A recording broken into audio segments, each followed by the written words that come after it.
Alhamdulillah, wassalatu wassalamu ala rasulillah Sayyidina wa maulana Muhammad bin Abdullah wa ala alihi wa ashabihi wa ala amma ba'du. Qala Allah ta'ala fi kitabihil karim, a'udzu billahi minasy syaithanir rajim.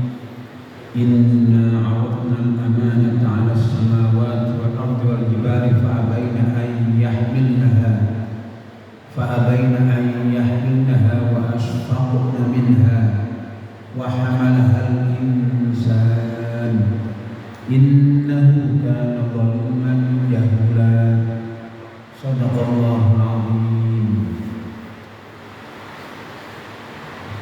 Para jamaah yang saya muliakan, di dalam surat Al-Ahzab ayat 72, di sana Allah Subhanahu wa taala menceritakan tentang proses pemberian amanat kepada langit, bumi dan gunung-gunung. Kemudian mereka menolak untuk menanggung amanat itu dan mereka merasa takut dengan amanat itu. Lalu amanat itu diterima dan ditanggung oleh Nabi Adam, yang kemudian dikatakan bahwa manusia itu lebih banyak berbuat zalim dan banyak berbuat kebodohan. Ma'asyiral muslimin rahimakumullah, ada beberapa kalimat yang perlu dipahami dari ayat ini. Yang pertama adalah kalimat al-amanah. Al-amanah itu oleh para ulama ditafsirkan dengan berbagai macam penafsiran. Di antaranya ada yang disampaikan oleh sahabat Abdullah bin Abbas. Sahabat Abdullah bin Abbas menyatakan, arada bil amanati at-ta'ata wal faraidha allati faradaha Allah ala ibadihi. Menurut Abdullah bin Abbas, amanah adalah at-ta'ah, kepatuhan, wal faraidho, dan kewajiban-kewajiban yang diwajibkan oleh Allah kepada para hambanya. Ini maksud dari amanah yang disampaikan oleh Abdullah bin Abbas, yang kemudian amanah ini ditawarkan kepada langit, bumi dan gunung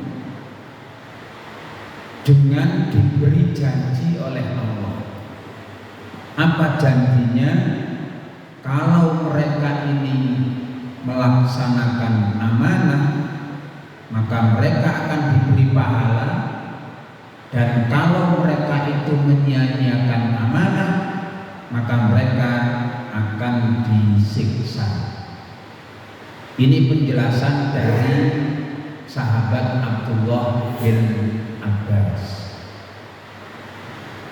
Kemudian ada penjelasan yang lebih rinci, yakni yang disampaikan oleh sahabat Abdullah bin Mas'ud. Ini sama-sama sahabat, tapi penafsiran tentang ayat ini mereka berbeda. Jadi kalau dulu di kalangan sahabat saja ada yang berbeda, apalagi di zaman sekarang. Jadi kalau zaman sekarang ada yang berbeda itu ya sebetulnya biasa, asal mereka punya landasan yang kuat dari pandangan-pandangan yang berbeda itu. Ibnu Mas'ud menyatakan al-amanatu ada'us sholawat. Yang pertama, amanah itu adalah menunaikan sholat. Kalimat ada'us sholawat kalau kita kaitkan dengan Al-Quran, maka di dalam Al-Quran itu urusan sholat mesti yang digunakan kalimat adalah wa yuqimunas sholata. Iqamatus sholat itu tidak bermakna mendirikan sholat, tapi iqamatus sholat itu bermakna menunaikan sholat dengan segala ketentuan yang ada di dalam sholat. Cara Jawane wong iku nek sholat gak oleh syukur sholat, tapi ada ketentuan-ketentuan yang harus dilakukan saat melakukan sholat. Ambil contoh awal. Hari ini bahkan beberapa tahun yang lalu itu ada fenomena, dan itu kemudian berlaku di masjid-masjid, bahwa hari ini ada terutama orang-orang sepuh, orang-orang tua yang mungkin sudah tidak kuat berdiri, biasanya sholat dengan duduk, dan pakai ini kursi. Sekarang banyak di mana-mana itu, dan itu asal muasalnya kan di Mekah sana, itu banyak yang menggunakan itu, lalu kemudian nular kepada kita semua. Makanya banyak beberapa jamaah yang memakai kursi itu dengan alasan di Mekah banyak yang menggunakan itu. Maka kalau kita melakukan sholat dengan duduk di kursi, ini sebetulnya harus ada penjelasan-penjelasan.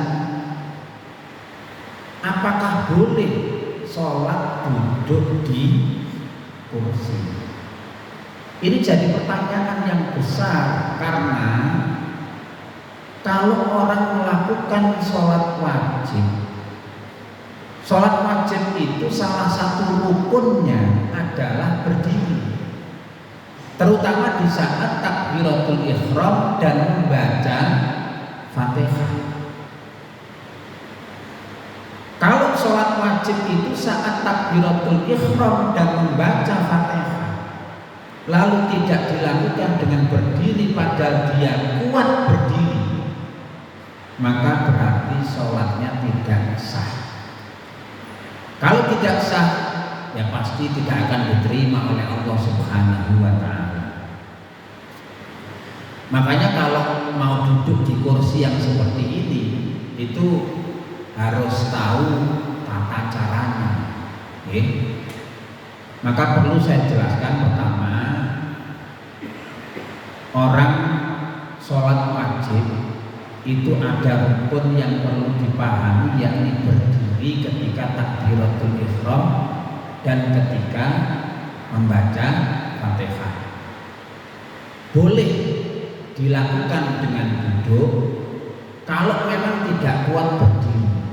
Misalnya kalau dia berdiri kemudian jatuh pingsan, nah kalau seperti itu kondisinya, dia baru boleh sholat dengan duduk. Nah, pertanyaan yang kedua, duduk yang model apa yang diizinkan oleh syariat? Kalau misalnya orang itu duduk sesuai dengan duduk yang paling utama, yakni duduk iftiros. Jadi kan pirsa nggih duduk iftiros. Duduk iftiros itu seperti tasyahud awal. Nek jare arek-arek itu tahiyat awal. Tapi sebetulnya istilah yang benar itu istilahnya tasyahud awal. Tapi wes kadung itu dirubah repot. Sudah kadung itu kalau dirubah repot. Sama juga begini ya. Kalau misalnya di puasa Ramadan itu kalau melihat televisi dan itu ditiru oleh anak-anak kita, bahwa saat maghrib mereka biasanya langsung berdoa, Allahumma laka sumtu wa bika amantu wa ala rizqika afṭartu, dan seterusnya. Padahal kalau kita lihat di beberapa hadisnya, doa ini sebetulnya tidak dibaca saat belum berbuka. Jadi doa ini dibaca itu sesudah berbuka. Aqibah, kalimatnya menggunakan begitu, aqibah, aqibal fitri atau iftar. Jadi sesudah berbuka. Buktinya apa? Buktinya dalam doanya itu kalimatnya adalah Allahumma laka sumtu, ya Allah, karena engkau aku telah berpuasa. Wa bika amantu, dan denganmu aku telah beriman. Terus di belakangnya wa ala rizqika afṭartu, dan atas rizkimu aku telah berbuka. Kalimat telah berbuka itu kan menunjukkan bahwa doa ini sebetulnya diucapkan apa? Sesudah berbuka. Maka sebetulnya cara yang bagusnya, bukan berarti tidak baik, tidak.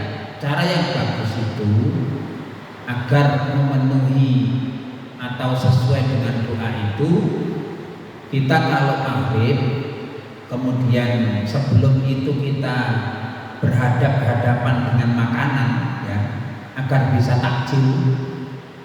Lalu setelah itu begitu maghrib kita segera mengambil makanan atau minuman untuk kemudian kita masukkan ke dalam mulut kita dengan bacaan bismillah atau berdoa Allahumma barik lana fima rozaqtana dan seterusnya itu.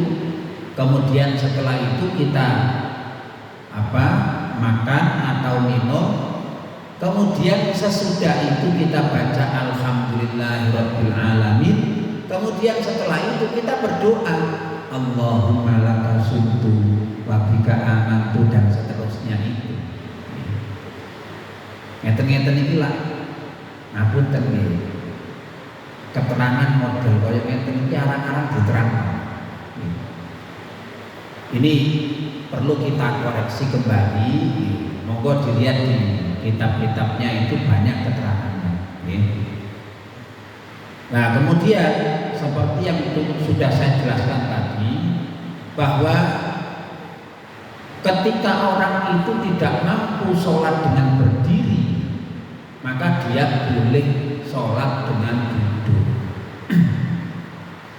Tapi duduk yang paling utama adalah duduk iftiros, duduk seperti tasyahud awal. Kemudian kalau dia tidak bisa duduk dengan tasyahud awal, duduk dengan sebisanya. Nah, kemudian apakah boleh duduk di kursi? Maka jawabannya kalau misalnya dia itu dengan duduk di bawah, kemudian dia itu bisa sujud dengan sempurna, maka dia tidak diperbolehkan sholat duduk di kursi.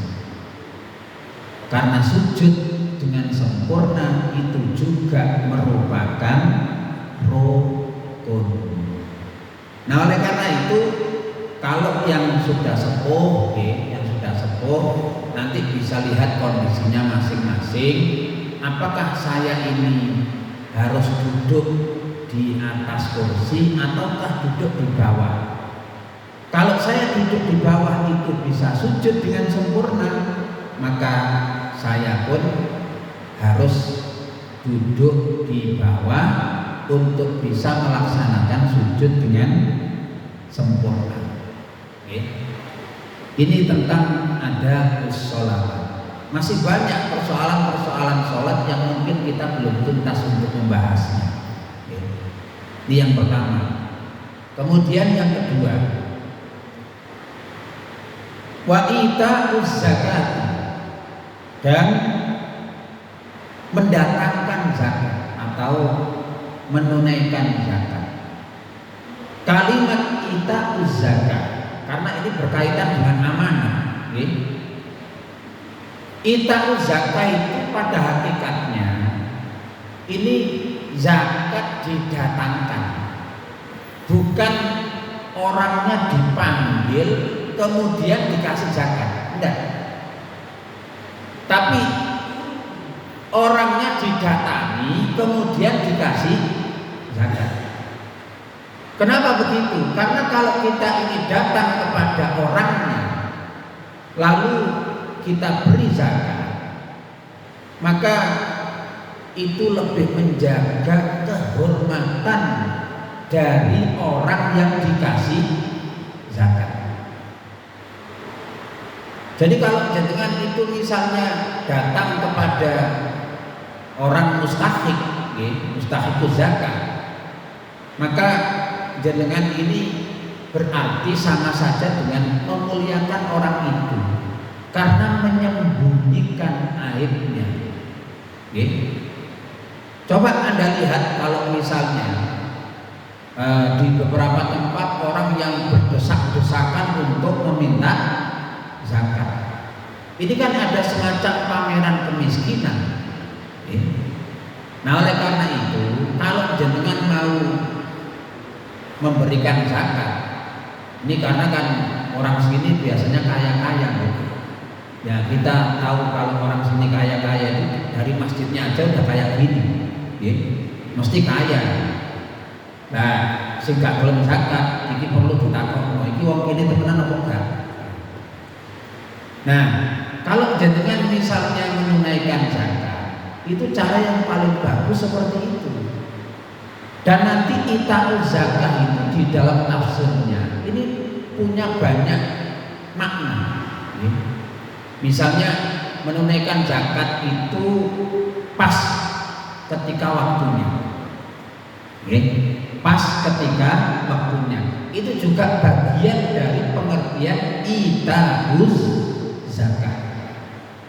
Misalnya begini, zakat fitrah, zakatul fitri. Jadi kalau di kitab-kitab itu istilah yang paling banyak digunakan itu zakatul fitri. Tapi orang sering menggunakan zakat fitrah. Ya tidak apa-apa. Ya, istilah pokoknya sing penting kelakuannya bener mawon. Nah, zakat fitrah itu kan kewajibannya pada saat malam tanggal 1 Syawal. Itu kewajiban zakat fitrah. Tapi kemudian para ulama itu memberikan satu solusi, ya, melalui beberapa dalil itu. Zakat fitrah itu boleh diberikan di awal Ramadan sampai sebelum tanggal 1 Syawal. Tapi dengan catatan bahwa si pemberi dan si penerima, muzaki dan mustahiknya itu sama-sama hidup sampai malam hari raya. Kalau ada salah satu yang meninggal, maka berarti si pemberi zakat itu dianggap belum zakat. Karena kewajibannya memang ada pada malam tanggal 1 Syawal. Makanya di sekolah-sekolah itu kan sering ya ditarik zakat itu ya. Nah itu yang menyadari mereka ini menarik zakat itu juga dilakukan sesuai dengan waktu yang mungkin rotok mepet-mepet itu ambil rio jagani sing dikei jai tetep urip sampai malam riyo. Nek ada sing dikei mati dhisik ya sampe dianggap durung zakat. Ini zakat fitrah. Belum lagi nanti perbedaan ulama tentang zakat fitrah boleh dengan uang atau tidak. Ini juga bagian dari amanah, dan itu harus kita paham. Makanya dulu pernah dibahas oleh para ulama tentang zakat fitrah menggunakan uang. Sebetulnya zakat fitrah menggunakan uang itu lebih mahal daripada menggunakan beras. Kalau beras kan paling 3 kilo itu berapa? 3 kilo itu ya kira-kira tidak sampai 50.000 lah. Oke. Kalau misalnya 1 kilo katakan 15.000 berarti 3 kilo 45.000. Itu kalau beras. Kalau menggunakan uang itu nantinya jadi lebih mahal. Bukan dengan ukuran ini. Kenapa? Karena itu adanya di mazhab yang lain. Itu adanya di mazhab yang lain. Nah kalau jenengan tidak mau mazhab ya monggo silahkan. Memahami dhewe ya monggo. Tapi orang memahami sendiri itu ya nek jare wong saiki iku keminter. Wong ayat Quran itu adanya di zaman dulu, kok kemudian dipahami zaman sekarang tanpa melalui pemahaman-pemahaman yang disampaikan oleh para ulama zaman dulu. Itu jelas pemahaman yang tidak jelas ya. Karena kalimat yang digunakan saja itu dulu oleh para ulama dicari-cari sampai ke pelosok-pelosok Arab sana. Ini kalimat ini maksudnya apa? Kalimat ini maksudnya apa? Dan seterusnya itu. Sehingga kadang-kadang terjadi perbedaan di kalangan para ulama. Itu wanita zakat. Kemudian yang ketiga amanah itu adalah puasamu Ramadan. Puasa Ramadan. Ya ini saja kalau kita pelajari ya. Orang puasa Ramadan itu juga kadang-kadang ada masalah-masalah yang perlu dibahas, perlu diselesaikan. Ya, misalnya mungkin jenengan punya orang tua yang mungkin sudah tidak kuat untuk puasa, atau saat puasa dia sakit harus masuk rumah sakit, kemudian diinfus misalnya. Apakah ini kalau puasa itu sah apa tidak? Lah wong loro kok malah poso. Jane mikirnya ya sederhana saja. Wong loro sing kira-kira pancen nek digawe poso iku tambah abot penyakite ya ndak bisa puasa. Ngono sing mikir saking semangate iki aku nek diinfus iku poso ngono sah apa enggak? Nah, sampe diinfus kok dikai mangan. Nggih. Sampe diinfus kok dikai mangan kan. Coba sampe tanya, orang diinfus itu kenyang enggak? Ya kenyang.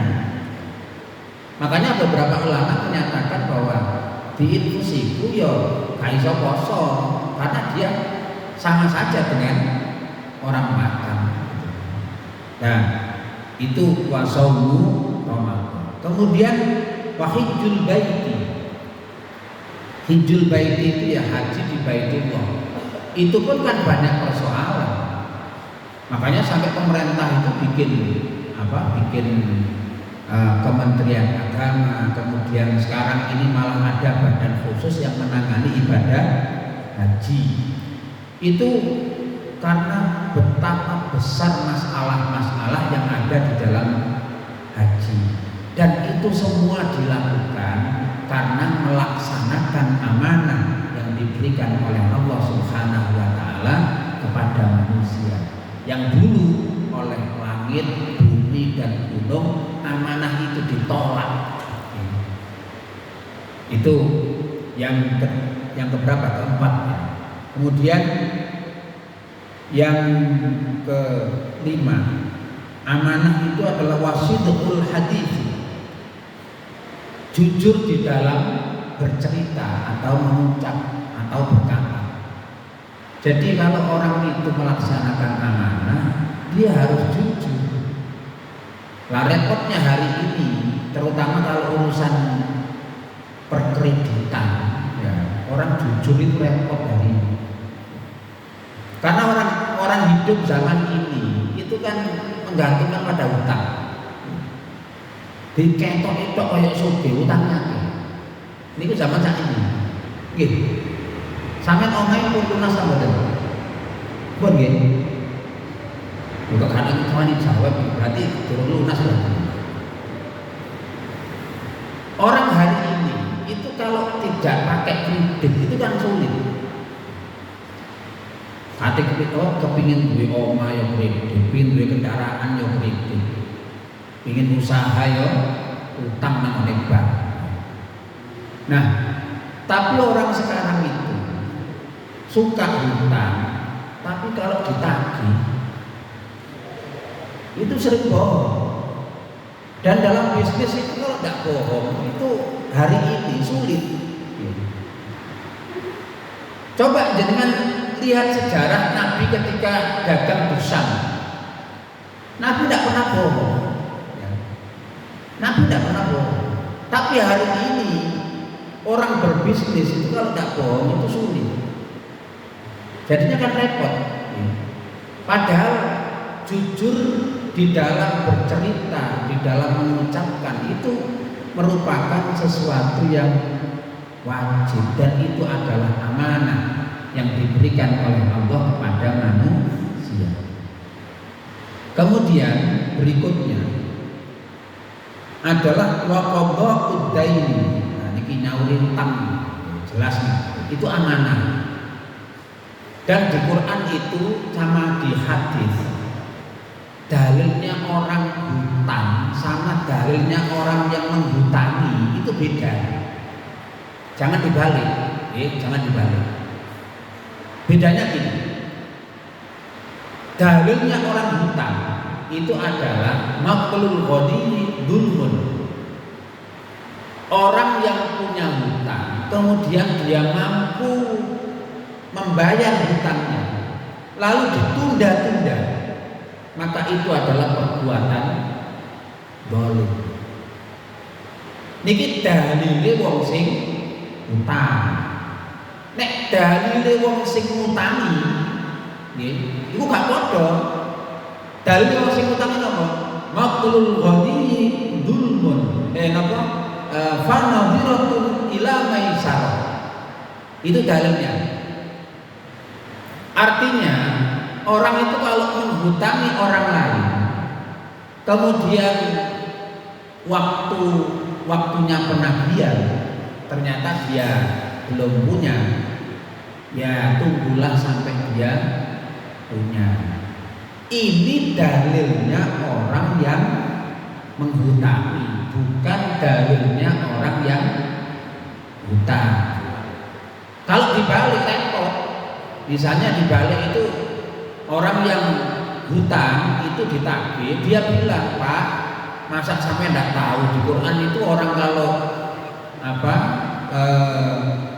menghutangi orang itu kan tunggulah sampai dia punya."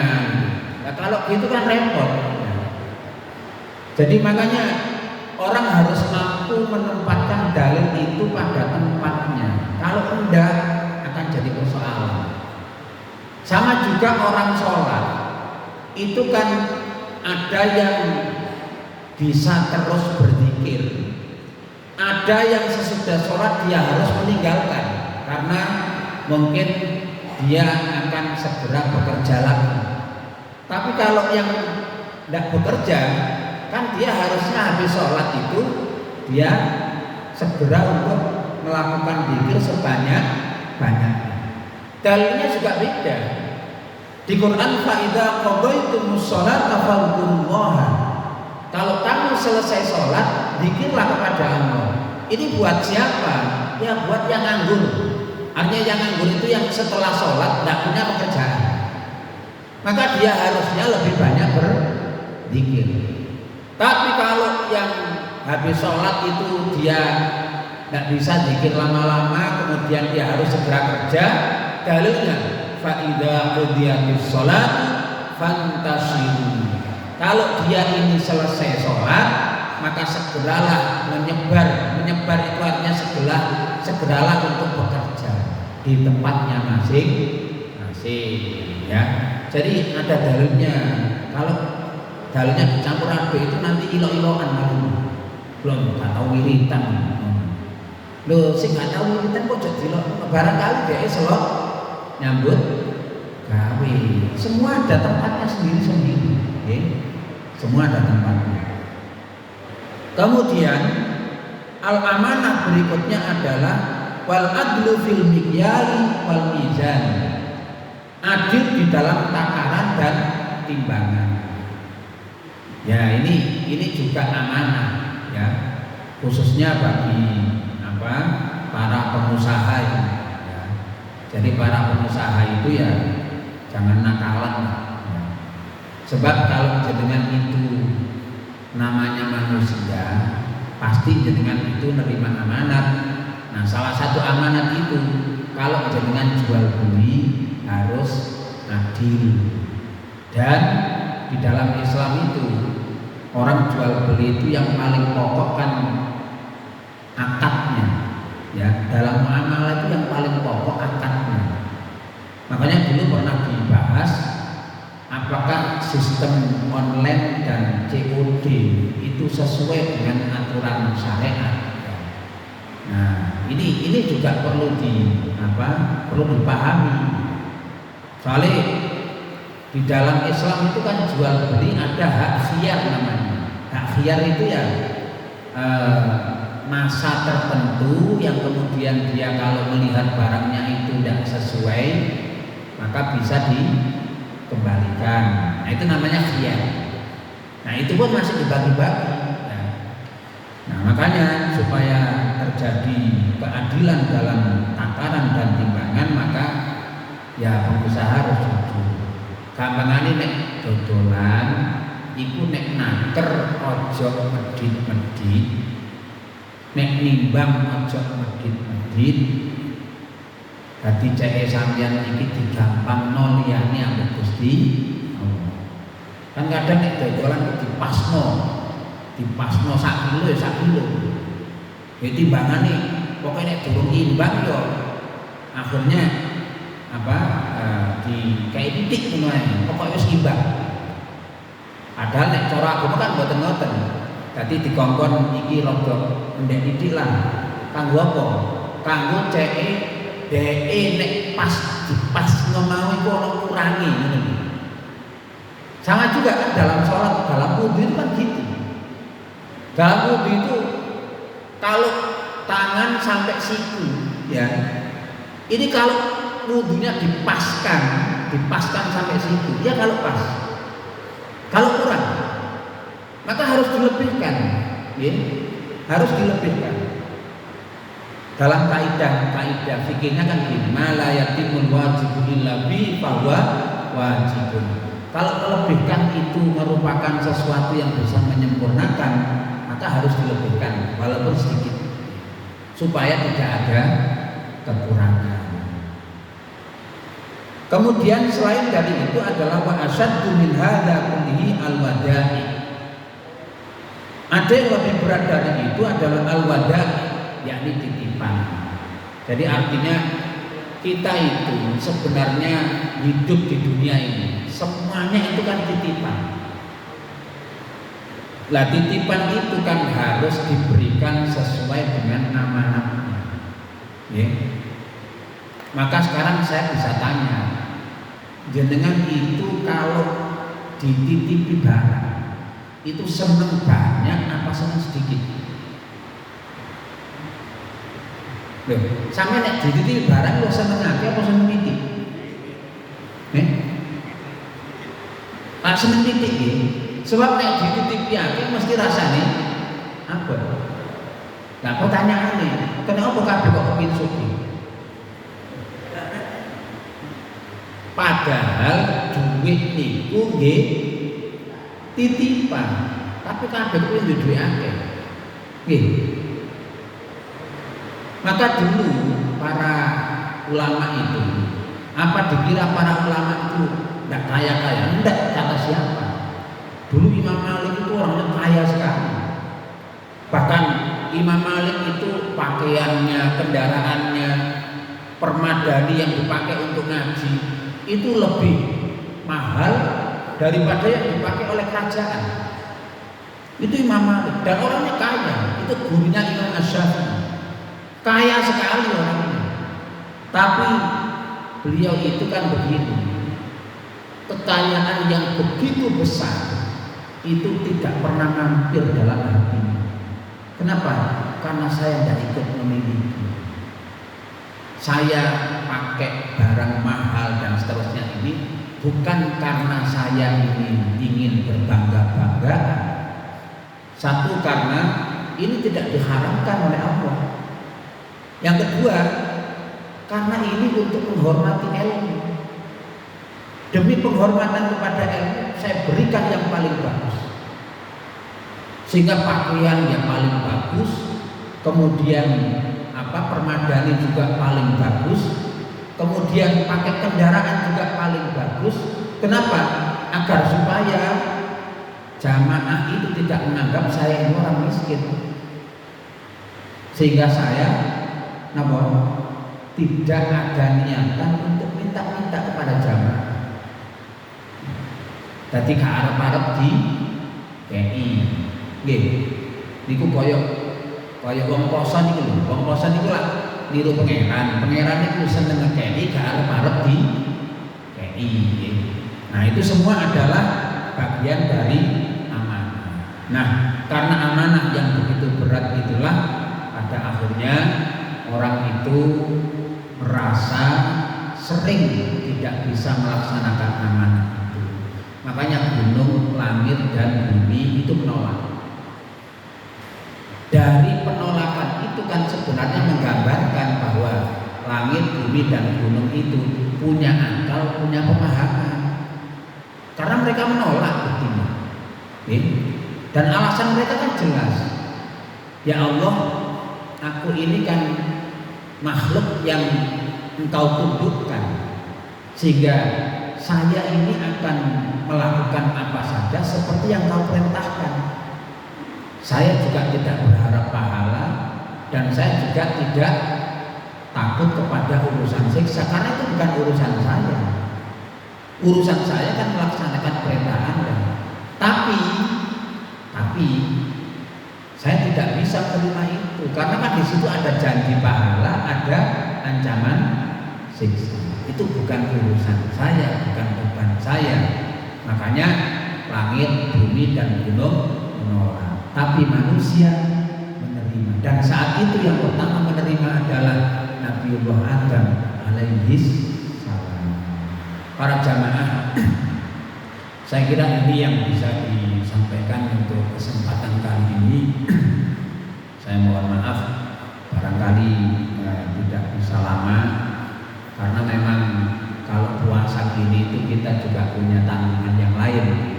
Ngaji di pondok saya sana di Ngelong. Jadi saya kira ini yang bisa saya sampaikan. Ada kurang lebihnya mohon maaf. Allahumma fiqna akan thariq wa afu minkum. Wassalamualaikum warahmatullahi wabarakatuh.